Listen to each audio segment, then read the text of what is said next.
Today we're going to be replacing the idle air control valve on this Dodge Neon with a 2-liter. Now we've got our new valve. It came with a gasket and it also came with 2 screws which will hold it into the throttle body here.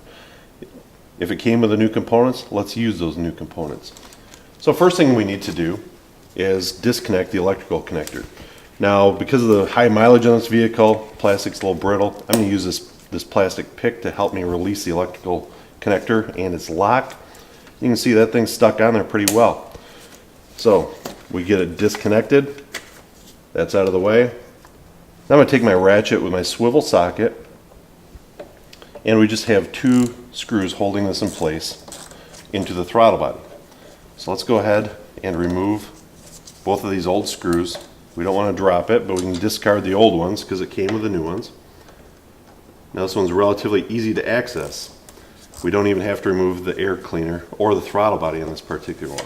So once the new screws are out, we can remove it here, and we're going to use our new gasket components here, and we'll go ahead and install our new IAC.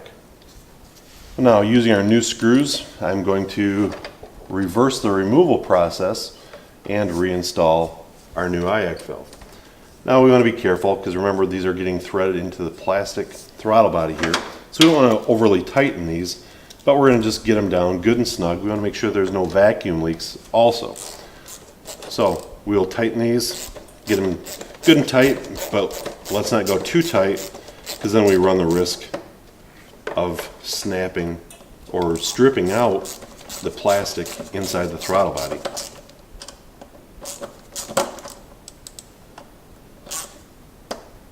So once that's done, we're going to make our electrical connection, make sure it's locked into place, locked down good, reinsert the lock. We want to make sure this doesn't come loose. Then we need to relearn the memory. Well, before we relearn the memory, let's clear the old memory. This can be done via a scan tool, or if you have to, disconnect the negative battery terminal for a couple seconds.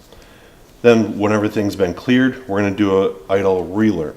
You can do this by starting the vehicle and letting it idle without your foot on the throttle. Let it idle for 2 minutes.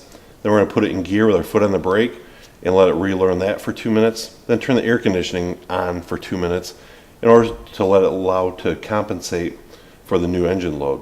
Once that's done, the vehicle should be ready to drive. You've just understood how to replace the IAC valve on a Dodge Neon with a 2-liter engine.